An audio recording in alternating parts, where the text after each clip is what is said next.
I'll speak in your language. And I was promised a group of young researchers here. So I'm happy to welcome all the young researchers, and that we're all so young here.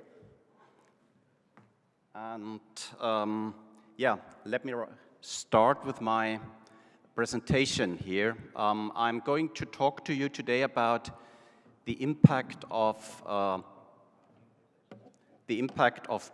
digitalization and of technology, what it changes in the publishing industry, but also specifically in scientific and academic publishing, and what it does for you as young researchers in that context.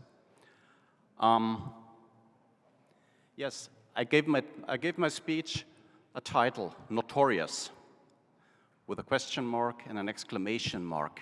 Notorious is a famous film by Alfred Hitchcock in 1946, and it's about spies, and Cary Grant is starring in it, and Ingrid Bergman is starring in it, and I thought that might attract you. I didn't know that so many people would come and be attracted by it. So Notorious is also what a good researcher should become. Yeah, he should be well known, he should be famous for what he's doing or she's doing, and yeah, so that's about the start of my talk. Let me give you a quick prologue. What do you expect from my talk? Yeah, I will start out with a bit of a presentation of what Springer is about, Springer Nature is about, but then I will talk about how technology makes content available, how you get read. Yeah, that's an important issue when you look at how many books, how many journal articles, how many book chapters are published every year. You need technology to find the right stuff. I will talk about support, how technology can support authors and readers in producing their articles, their books, their book chapters. And I will talk about decision-making, how the impact of technology, of digitalization, changes decision-making in academic publishing. And finally, that's why I guess, most of you are here, I will talk about what it means for you as young researchers, how you can take part in this industry, in this process, how you can make use of your findings in an efficient way so that you get published, and published in the right media, and published in the right places. All right, let's start on the journey. Here's a quick overview of the content I'm going to give to you. As I said, Springer Nature, my own program in Springer Business and Economics, and the elements I just told you about. Just to give you a picture of who I am, I'm the editorial director in Springer for books in the area of business, management, economics, finance, and political science. I have a team of about 10 people who are spread all over the world, who come from various cultural backgrounds, and they publish with me about 500 books every year. Good. So, just to give you a short introduction into what Springer Nature does, that's an update. Springer Nature has about 3,700 scientific journals, and they include almost 8 million articles. We have currently 290,000 books in our program on Springer Link. That's close to 5 million chapters. We have about 33,000 proceedings volumes in our program, and that means almost 2 million conference papers that are published. And finally, we have an exclusive selection of 1,600, 1,700 major reference works. So that's big handbooks, that's encyclopedia, and they all have altogether accumulated more than 600,000 entries. Now, why I'm telling you this? There's this huge, huge competition for attention on the content that is produced. Yeah? Nobody, no human being can get an overview of that content. Yeah? That's extremely difficult. Even if you use advanced search technology, yeah? How can you decide what is relevant for you and what is important for you, right? And I think everyone has this issue. Now, in my own direct area in business and economics, the picture is already a little bit more consolidated. Yeah.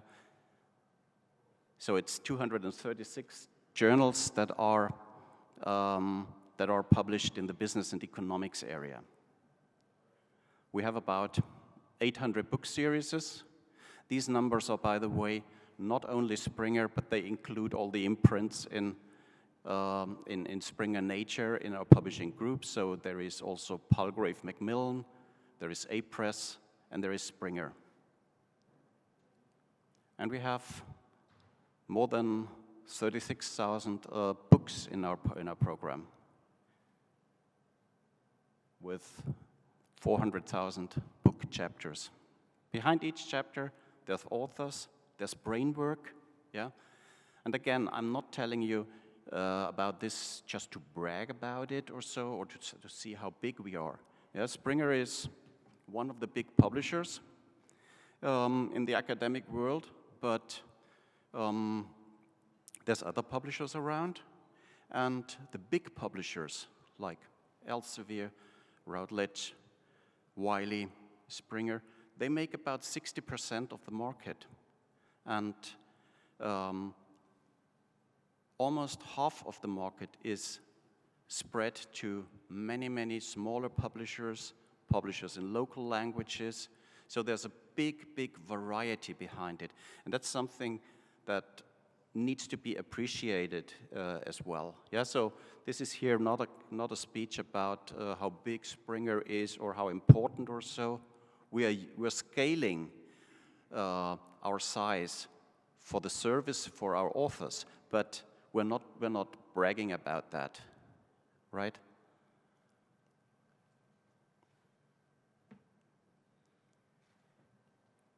Okay. So as I said before, my own portfolio, my team, we publish about 500 new books every year. That includes monographs, contributed volumes, textbooks, professional books, some handbooks, some reference books, and of course as well proceedings. And I'm very grateful that the proceedings from this conference, from this venue, will also be part of our conference publications. We have about 80 book series in business and economics in my field. And there are series that are more general, so we have textbook series, or we have book series for professionals, or there are book series for more specialized topics, so new technologies in finance, or information systems, or in operations research, or combinations of it, tutorials in operations research. What is the reason why we are publishing books in series? It helps to structure. It helps to structure and to build sort of a framework that you find the content, that you find the relevant books, and that the books support each other. The book series are also an important feature when it comes to accreditations, like that books are accepted in abstracting and indexing services. And that's where it gets important for you. Many institutions in many countries give credit to publications that are listed in Scopus or in the Web of Science. And so it's important to get published in a series that has this service connected to it. And for example, in Scopus, you can't submit individual books as a publisher, but you can submit book series. And in our own program, we're quite proud, we're quite successful. We have about 25 book series that have a Scopus acceptance already. And that's an asset. And it's helping us to win new, interesting books. We're always on the lookout, we're always searching. The job of an editor is an acquisitions job, to win authors, to convince authors that it's worthwhile publishing with them, with us. And finally, the book series are also edited by eminent researchers, by people who are known in their communities. That's an asset for us. It's important. Yeah, and as well for the scholars who do the service, who edit the series, it's super interesting because they are confronted with proposals that come from the publisher. They see what's happening in new in their discipline, in their area, and of course they can also help to promote their subject and their network and their community. I have a quite impressive number here to show. Last year in 2020, we encountered the usage of 136 million chapter downloads of our content in business and economics. That's an extremely high number when you compare it to what you're doing in print sales of a book, for example. Yeah, in 1 year, 136. It has a COVID aspect to it because we decided, Springer Nature decided last year to go and make several hundred of our books publicly available for free for everyone, because education changed to, as we heard this morning, it changed to distance learning, and in order to support students and in order to support teaching, we made these books free of charge, accessible on our platform on Springer Link. And some of the books in my program had 5 million downloads or so, which would normally get, perhaps if they are successful, 100,000 downloads or so. There's a really multiplier in it. But you all experienced it. Yeah, you were reliant on resources that are electronically available and no longer physical books, printed books. In the row below, you will see a number of our book series and some outstanding titles. I spare you the details on that. As I said, we're a team of 10 editors. We're based in Heidelberg, in Wiesbaden, and in New York. It's an international team, so there are Americans, there's a Jamaican, there's a Polish lady, an Indian, Spanish, Greek, Chinese, and even Germans. And they all combine years and years of experience in academic publishing. And their role is to be partners of authors, of researchers, to help them. They are not knowing better. They have the PhDs in their field, but they are not the more clever ones or so, but they know publishing. Yeah? And I give you an example. I did a book with brilliant with brilliant researchers in scheduling, in mathematics. They wrote a wonderful book, 5 people together, a monographic book. And in the end, they forgot a conclusion. They forgot the last chapter of the book. And they proudly submitted the book to me, the manuscript, and I said, sorry, I still need something. Yeah, you don't need to be a mathematician to discover that the book needs a conclusion or an introduction or whatever is missing. Yeah, that's what somebody who's interested in the field and who's knowledgeable and experienced in academic publishing can help you. We can't improve your algorithms, we can't improve your methods or anything like that.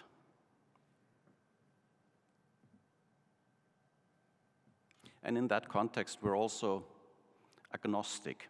Agnostic in terms of methods, of approaches.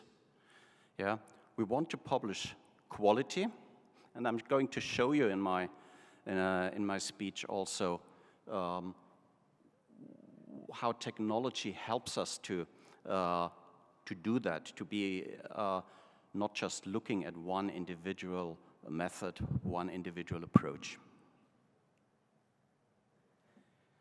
So, how do you get read?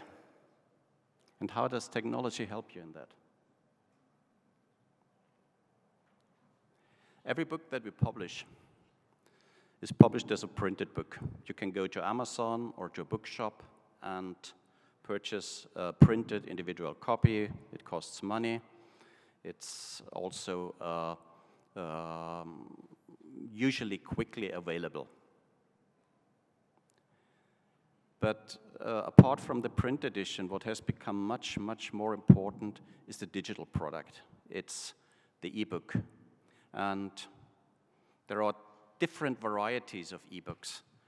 So what we do is we have a process that is media neutral, and it creates PDFs, so you can read a book as a PDF in an electronic form. The PDF serves for the printed book, but we're also using different variants of what's called EPUB, so you can read it on your tablet, and you can scale the page. Nobody wants to scroll on a PDF page left, right, or so. If you have a small device, then your page count is simply different, and the ebook shows up, and the layout is created dynamically. And that's the easy part. That's the easy part of the transformation.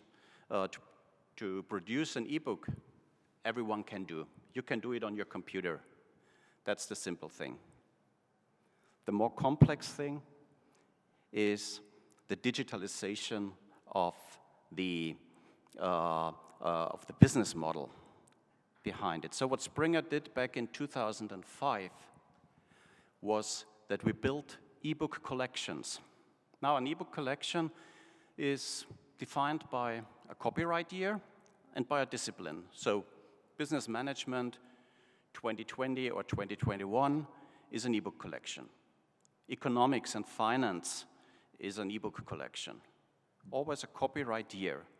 And we're selling that ebook collection to libraries and also to professional markets, to corporations. Now, what's the difference? The difference is that an electronic product, an electronic ebook collection, can also be sold to groups of libraries. So the United University Libraries of Turkey could come and say, can I have a specific selection of ebook collections? And do I get a better price than if we come individually? Yes, we do. We do that. Yeah? And it allows for consortialization. Groups of libraries can access it. Why is that important? It's important because it helps us to disseminate, to get access. And even if we earn less money, we're a commercial publisher, but if we earn less money, we get a broader distribution. The second aspect is pricing. An ebook collection in Central Europe, say in Switzerland, has a different price than an ebook collection has in Africa or in Asia. Yeah? Pricing is according to the market. And finally, pricing is dependent on the number of users. Yeah? If an institution has 100,000 users, they get a cheaper price per user than if they are a small institution with 5,000. Yeah? The bill for the small institution is smaller, but it's more affordable for the larger groups. Yeah? The main driver behind it is we want to simplify a selection process. It's an all-inclusive model. And typically in a library you have a limited budget. And this limited budget would mean you have to have a very thorough process to select. You spend time, precious time from professors, researchers, librarians to select individual books. You can make it much, much more efficient if you're choosing a selection and afterwards analyzing what has been used, which content has been used, was it worthwhile for the librarian to spend the money in it? And the pricing degradation is so effective that it's a process that has been extremely successful. For you as researchers, the benefit of it is that whatever we publish is available in a couple of thousand institutions around the world. And there's a simple rule: what you can't read can't have an impact. Yeah, if you wanna have an impact, the first thing is you must be available somewhere. Yeah. We have reacted also. The ebook collections is a while ago. This all-inclusive model is already available since 2005 and has become more and more accessible. Recently we started to create smarter ebook packages, smaller selections where a librarian can actually select several titles out of a portfolio, have them available at the institution, and after a while they can decide which ones they want to own and which ones they want to give back. An important aspect, again, always under the general topic, you need to be read if you want to have an impact, is open access. The open access development is something that took place independently from Springer, but Springer has taken an important stake in it. And just today I got the message from our CEO that we have now completed the first 1 million of open access articles in our company, in Springer, on Springer Link. 1 million open access articles. And open access, to be honest, yeah, it's not about the everyday people that they can access the content, that they can read an article, a journal article on some specific topic. It is important that researchers, you, academics around the world can access the content independently from the local budget of the librarian. Yeah? So open access is an important development, and Springer is embracing it very much. But in order to publish a journal article, yeah, it's still costly. And it's even more costly if you want to publish a complete book. Yeah, you're paying typically for a short book 7,000 euros, for a longer book 15,000, 13,000 euros as an open access fee. Yeah, that's the equivalent of what we would earn for a traditional book.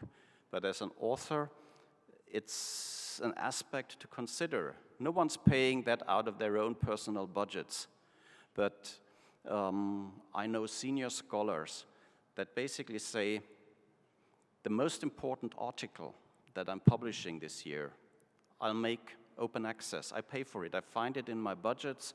I get the money from my university or from the library, but I make sure that it's published open access so that it's read, that it is distributed as widely as possible, because it's my most important piece of research. And another important aspect in that transition is large deals. In Germany, we had a big deal with Springer Nature and the Hochschulrektorenkonferenz, so the conference of the rectors of the universities. And they made a general deal with Springer Nature that included access to our journals that are usually subscription-based, and an option for researchers from their universities to publish open access without the fee. Yeah, the fee was part of the large deals. And these are large transformatory arrangements between the publishers and the libraries, so to speak, and the universities, to make research better accessible.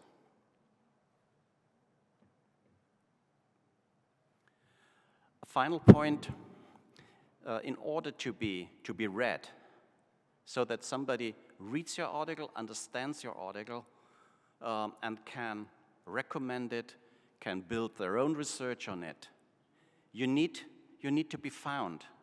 And for that, metadata are important. We used to do that manually. So publishing editor, when establishing a new book in our systems, they were manually coding subject areas, disciplines, basically. They were coding keywords. They were giving all different kinds of metadata to make the content findable on the internet. Today, we're using technology for that. We're still doing the old stuff, but we're doing text mining. Yeah, so that an article actually, we're using semantic technology to create a fingerprint of a chapter of an article, so that a search engine can find the article much more precisely, that you get better search results. And that helps that the right articles get into the hands of the researchers. And metadata get more and more context sensitive. Yeah, it's a difference if you talk about architecture in the context of Baku and this city and the many beautiful buildings you're constructing here. Or if you talk about architecture in software engineering. Yeah, a software system has an architecture. Or if you talk about enterprise architecture, it's context sensitive, and metadata are supporting that.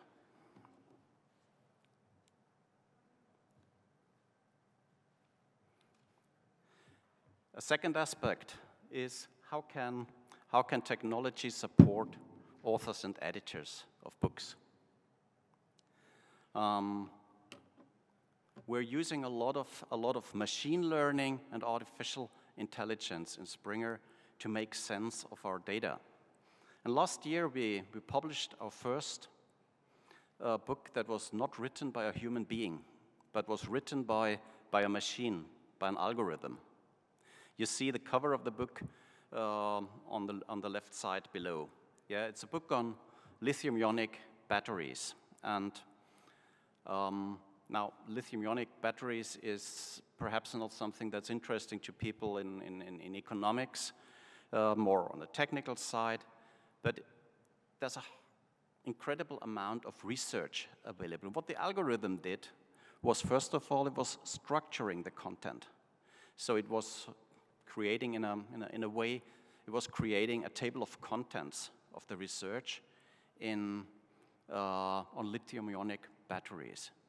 But there's, of course, different strands of research. Some talk about materials, yeah, the rare Earths and stuff like that. Some research goes about upload and loading cycles and usage of these batteries. And there's many, many different areas. And finally, the algorithm was writing the book. And it's not a nice read, to be honest. Yeah, we're not proud about that. But what it does is basically, it's full of references, and it brings together the individual articles under a structure and cites them, and explains in the essentials and the commonalities of the individual research articles. So an interesting product came out. We published it as a book, but it could also be useful for a researcher just to get a review, or to get the review on his PhD topic, for example, to get it structured and analyzed. Yeah, there's the whole portfolio of Springer articles and books and chapters behind it, and the algorithm does a service for you. It helps you to understand what has been published in your field, and how you could build it into a big structure. Yeah, and that could be the basis. That could be the basis of a typical traditional PhD where you have a literature review. Yeah, you can't read all that has been published. Remember the numbers I showed you in the beginning. Another application of modern technology is auto-translation. We're partnering with a company called DeepL. They are specialized on context-driven translations. And you can use it. I think most of you have done it already. Gone to deepl.com, and you put in any language, you put in text, and it translates into another chosen language. Yeah. Now, the quality of that kind of translation is good, but it still needs a checking. But what we're aiming at is that we're not making available translations of our books, but that you can actually read a book in your language. Yeah, that's the future vision of it. At the moment, we are translating, so the author is still having a look at the translated book and making a check. And I'm showing you one example here. That's a German book on management, and beidhändige Führung has been translated into ambidextrous leadership.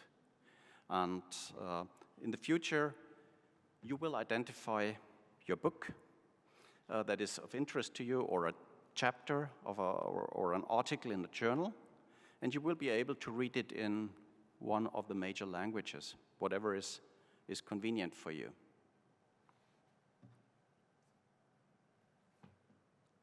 And a third part where technology plays a role is plagiarism checking.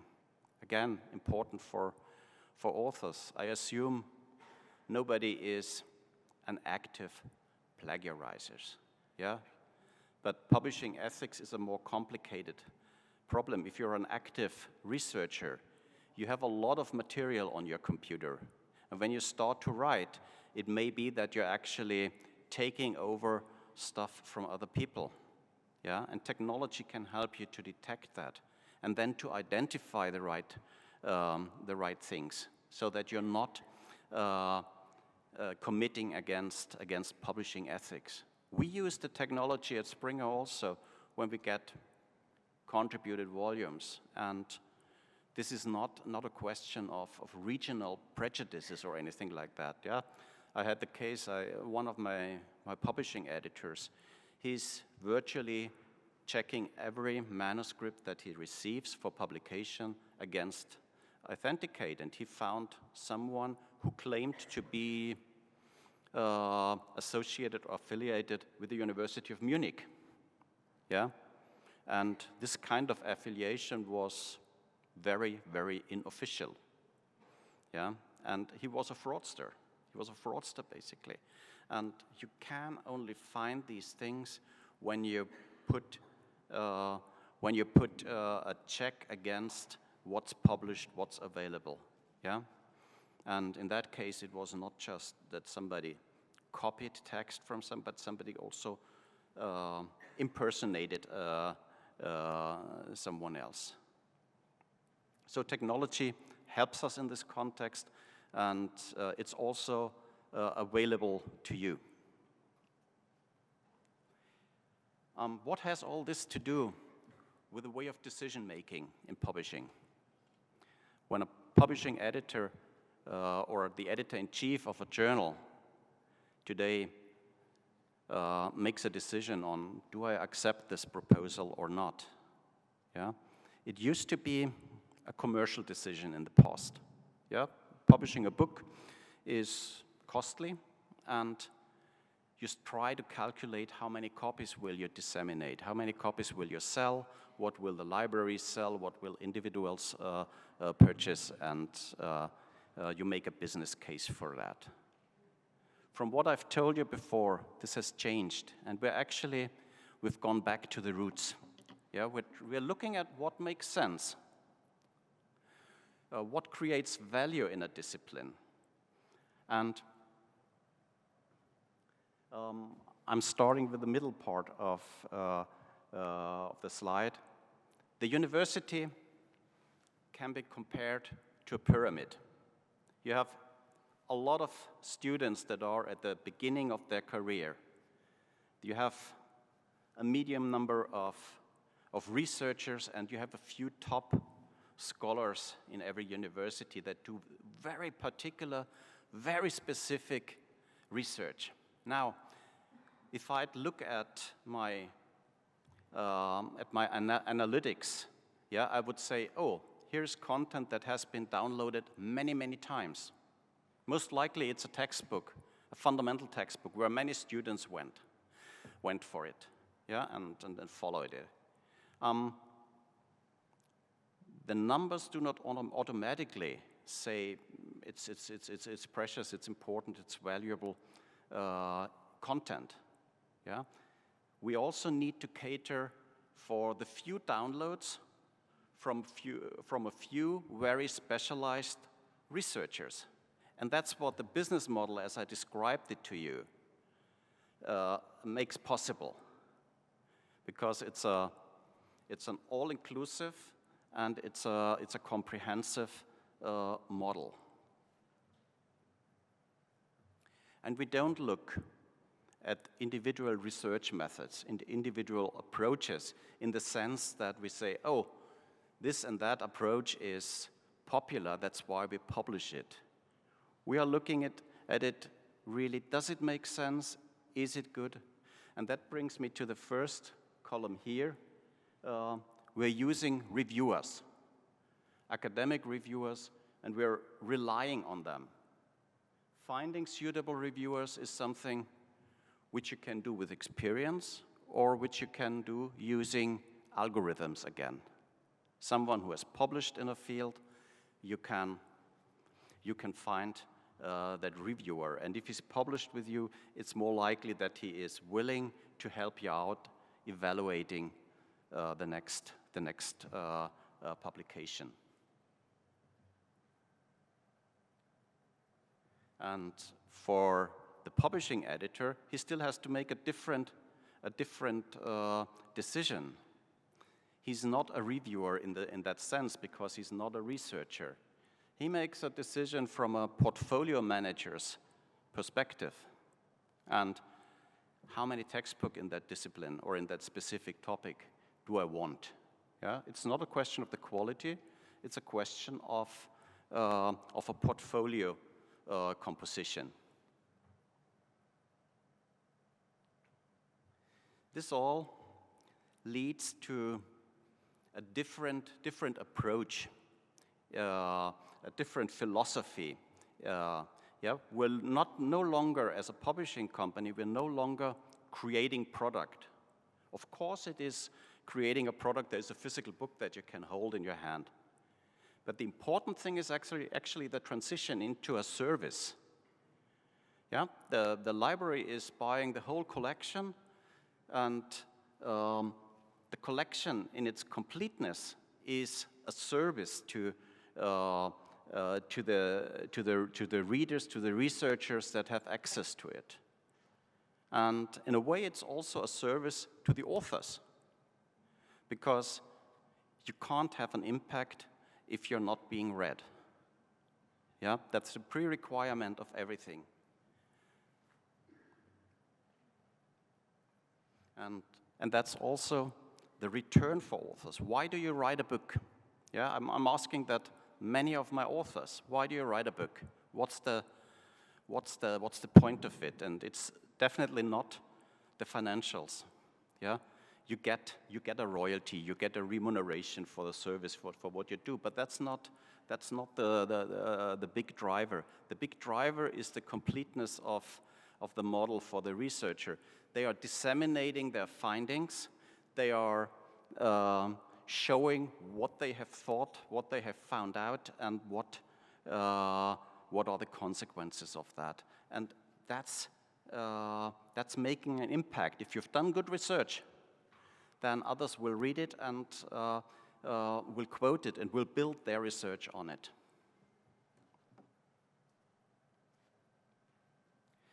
Now I'm coming to the final part of where I was heading for, and that's what does it mean for young researchers, for researchers that are looking for publishing outlets. I can say that technology works for you.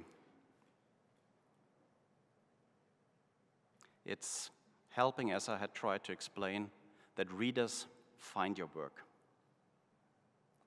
The collective sales model, it supports this process.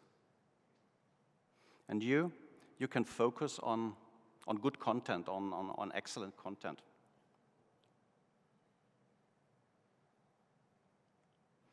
But for you, if you start to think about publishing, you need to think strategically. You need to think about, in the first place, you need to think about what does your institution expect from you, right? It doesn't make a sense if you're a PhD student to start writing a monograph or a handbook or whatever if your institution doesn't give you credit on that. If your institution, and many institutions give you credit for journal articles in high-ranked journals. So if you're on the career path, if you're not yet tenured, what sense does it make to write a textbook? What sense does it make to write a book for professionals? What does it make to write a monograph or whatever, or to contribute to a contributive volume? Yeah, think about what your institution wants for you. The second aspect is think about what your scientific community appreciates. If you're in political science, for example, if you're a researcher in that field, you get a lot of credit for writing a monograph. If you're a researcher in economics, you won't get that credit. Disciplines are different in that respect. Yeah?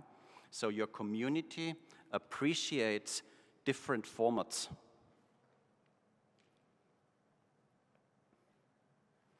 And the third part is you can align to these expectations. That's the low-risk way. Or you can counteract it. You can contradict it and say, I'm trying to create my own business model and my own branding as a researcher. I know people in business management that don't follow the pure academic thinking. Yeah, they do publish journal articles from time to time, but they look also for industry cooperation. And for that, it helps them to have a book published from time to time, a professional book, yeah, with case studies. And it shows that the researcher, that the person at the university actually is in a close contact with the industry. And it's typically then case studies that are not second-hand, but are first-hand knowledge. Yeah? They are using a different model. They get money from consultancy then. They are consulting corporations still being employed by the university. That's what I try to tell you if you're trying to contradict the expectations. Yeah, the low-risk way, the secure way, the safe way is look at what your institution wants from you, look at what your community wants from you, and then try to go and publish in that field. Now, the thing is not as simple as that. So if you sit down and say, okay, I've made my decision, now I'm sitting down doing some research, I'm writing an article, and I'm submitting it to the best ranked journal in my field. I promise you, you will fail. This is not going to be successful. You need, again, to be more strategic about it. Point one, research is no longer a solitary act. Research is collaborative. Yeah? If you go, I mean, here, this venue is the ideal example for it. Yeah? You're meeting people who are doing research in a similar field.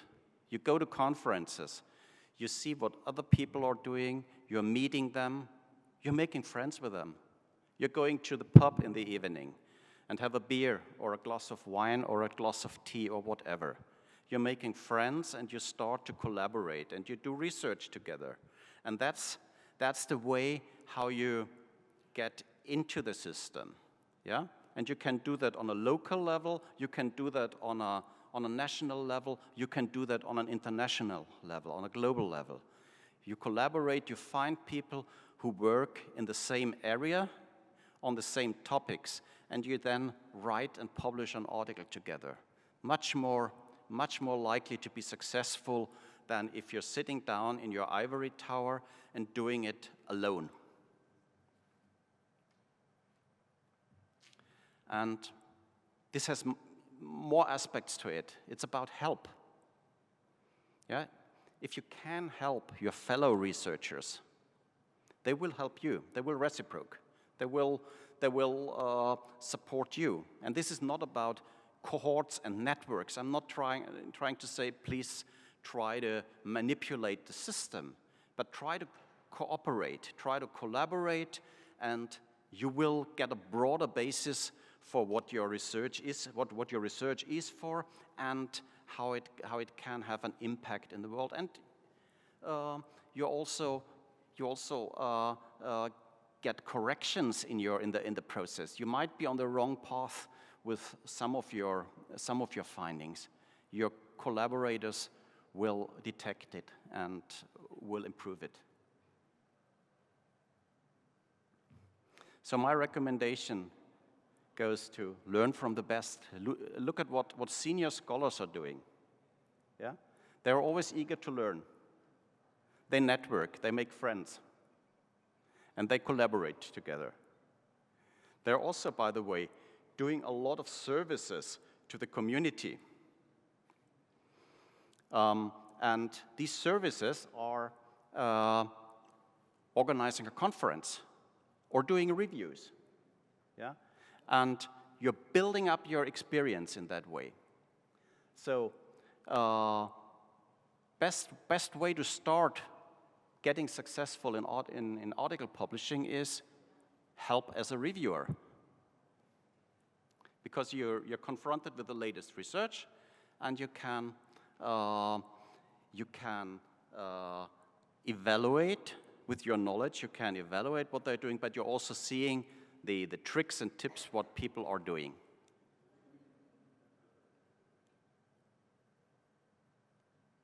Sorry.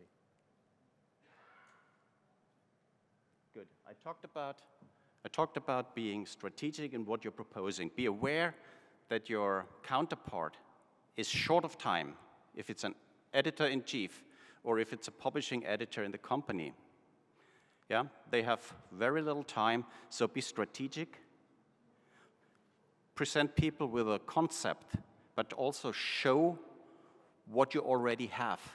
Yeah, with the journal article, you need to have a finished article when you submit it. But before, if you approach the editor-in-chief, talk about the concept, make him nosy, make him curious. The same with a book or a book chapter, yeah? Make your counterpart nosy, but respect that he's short of time. And don't overload people with information.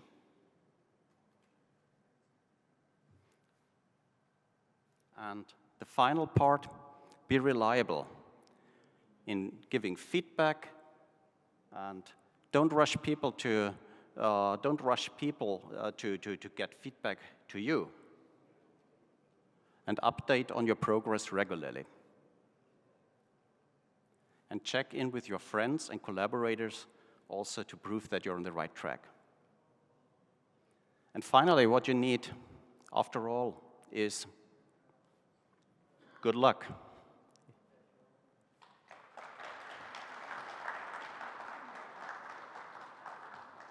Thank you.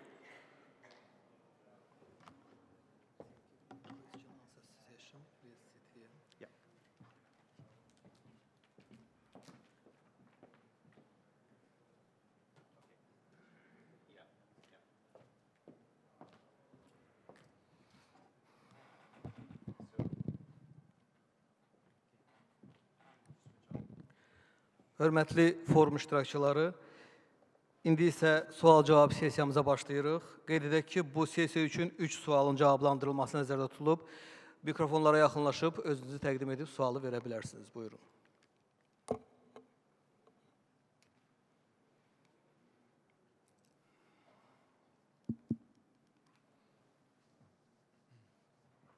Buyurun.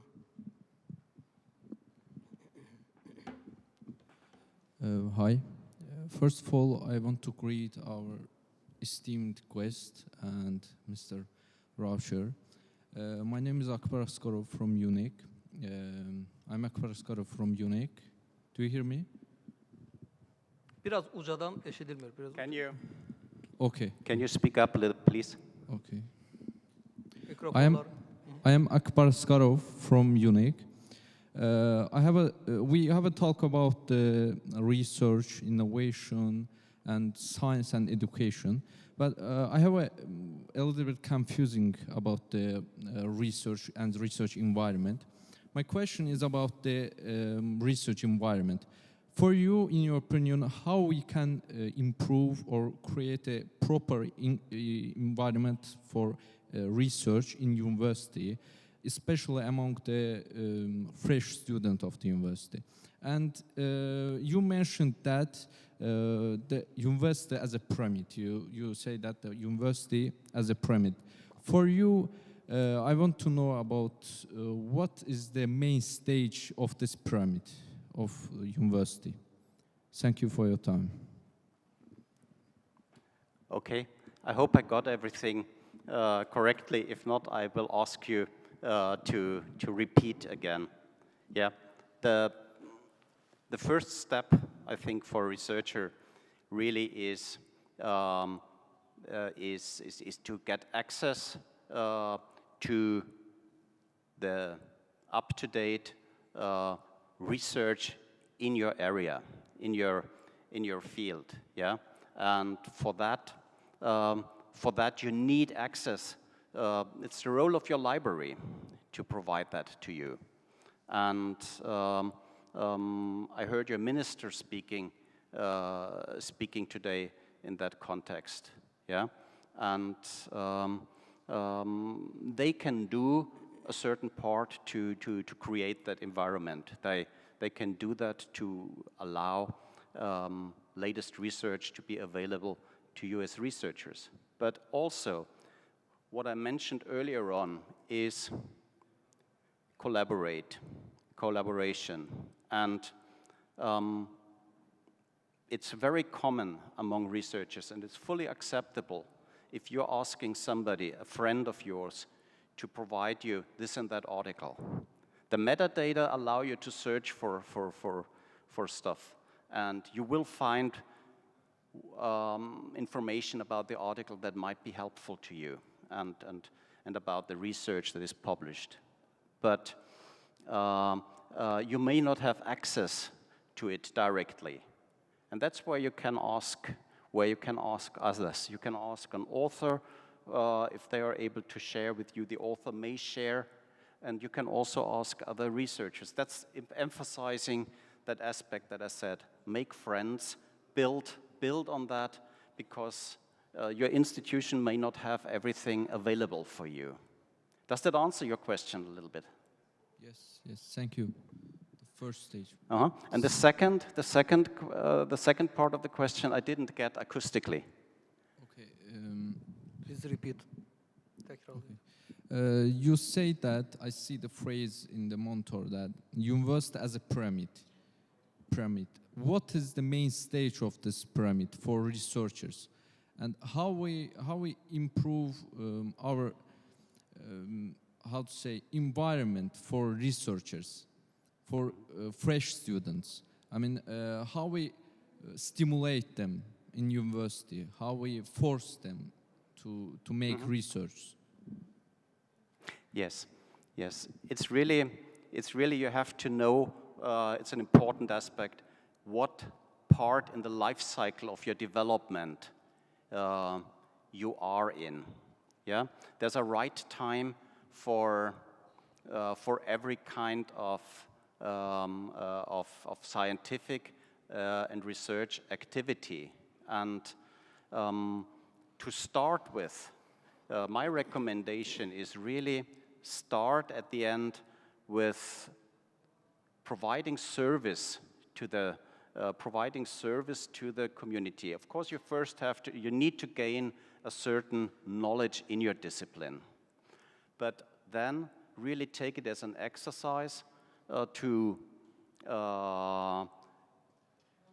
do services for the community. So do reviews for if you try to offer them to editors-in-chief, for example, of the articles, of the journals that you are publishing in, or to the publishing company.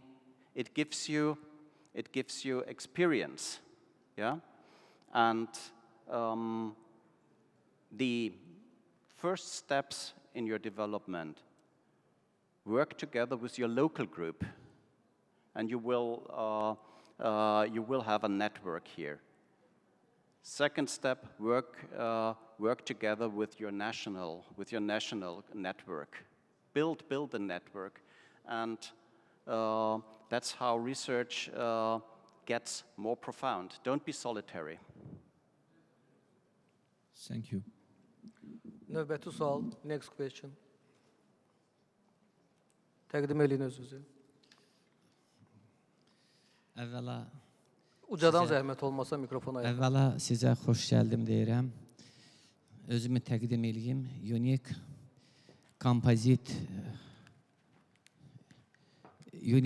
Kompozit Materiallar Elmi Tədqiqat Mərkəzlərinin rəhbəri, fizika elmləri doktoru professor Rövnək Rzayev. Elmin inkişaf tarixinə nəzər salanda elə dönəmlər olub ki, elm texnologiyaları qabaqlayıb, bəzi dönəmlərdə isə texnologiya elmi öz arxasınca sövq elətdirib. Bugünkü günümüzdə doğrudan da texnologiyalar gözümüz önündə çox yüksək sürətlə inkişaf edir. Mən bir məsələyə sizin münasibətinizi bilmək istəyirdim. Biz bəzən deməyək, bir çox hallarda elmi tədqiqatın nəticələrinə əsaslanan hansısa bir məqaləni yüksək impact faktor göstəricisi olan məqalələrə dərc olmaq üçün göndəririk. Prosedur qaydalara uyğun olaraq bəzən bu məqalənin dərci 1 il yarım, bəzən 2 ilə yaxın müddət tələb edir prosedur qaydalara uyğun olaraq. Sizin də son bənddə ən axırda göstərdiyiniz kimi resenzentin rəyinə tələsməyin və artıq məqalə dərc olunanda söylədiyim o texnologiyaların yüksək sürətli inkişaf fonunda artıq bu köhnəlmiş bir nəticə hesab olunur və yaxud da həmən dönəmdə başqa bir tədqiqatçı qrupunun o məsələyə səndən daha tez yanaşmasını müşahidə edirik. Suala keçək. Bu məsələnin həlli istiqamətində hansısa reformalar aparıla bilərmi, aparılırmı? Bu problemə sizin münasibətinizi, mövqeyinizi öyrənmək istəyərdim. Təşəkkür ederim. Çox sağ olun. Okay, thank you. That's really a very good question, and it's at the bottom of my heart also. I know that review processes can be a pain, and that it can take ages, and you are, in the end, when you're publishing the results, it's outdated already. That is a fact that happens in the traditional ways. Yeah. It's a decision you have to make. It's a decision you have to make if your publication should count for credits in your institution, and if you want to get these credits from a high-ranked journal that is high up in the web of knowledge and on Scopus, etc. It gives you maximum credit. You will have to buy the disadvantage that actually your content is published with a delay, because the whole principle of how universities reward researchers leads to a congestion in the workflow in some journals. Alternatives to that is you can, and we are also experimenting with different workflows so that you make something like public review. So you publish an article and it gets reviewed after, you publish it after an initial screening, which is rather fast by some experts, and then the peer reviewing takes place live, yeah, after publication. Yeah, that's not how the traditional journals are operating, but it's one option of an outlet for you. You have to look at how your institution gives you credit for such a publication. Depends on the individual journal. If it is using open reviewing, public reviewing processes, then this is a possible way to do. Another way to deal with it could be books. Books have a much faster review cycle than journal articles have. Again, it's a question: does it give you the credit that you need for your work? Yeah. So it's really, in my eyes, sorry if I put it that blankly, it's a business decision on your side that you have to make. Did I answer your question? Teşekkür edirik, çox sağ olun. Teşekkür edirik cənab Rauscher. İndi isə cənab Rauscherin təltif edilməsi üçün forumun sədri, UNEC-in rektoru Ədalət müəllimdən səhnəyə buyurmasını rica edəcəyik. Ədalət müəllim, buyurun. Alqışlarınız.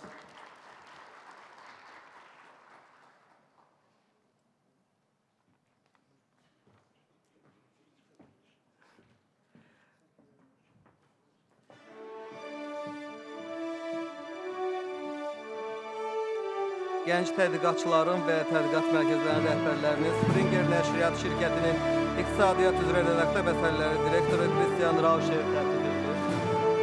Alqışlarınızı rica edirik. Əsirgəməyiniz.